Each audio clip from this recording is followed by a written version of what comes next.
There is one other element feeding this fire of, oh God, everything's burning around us, and that is media. 3 examples of New York media and why I love it so much. Brandon Tierney and co-host Sal Licata were discussing Juan Soto earlier this month, specifically around whether or not the Yankees are missing having him as they deal with the struggles of their own. Basically, what Brandon Tierney said was, I think there's a good chance he's not 26, and he's talking about Juan Soto.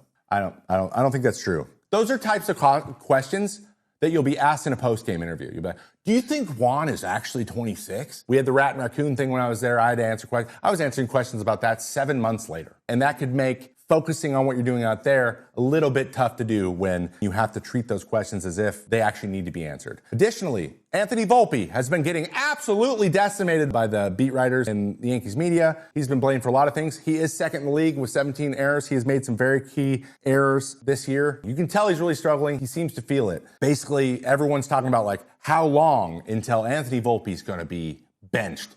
And when you have a clock start in the back of your head and start ticking, and you are in the biggest market in the world, it makes taking a step back and being patient with your own development very hard to do. So I feel for him. Okay, and the last thing that I want to talk about is Aaron Boone making comments, also on the W Fan, about how Aaron Judge wouldn't be making throws like he normally would. Aaron Judge then said, I don't know why he said that, talking about his elbow and his elbow injury. I can throw the ball. On its face, that's just miscommunication, but it does highlight something very specifically.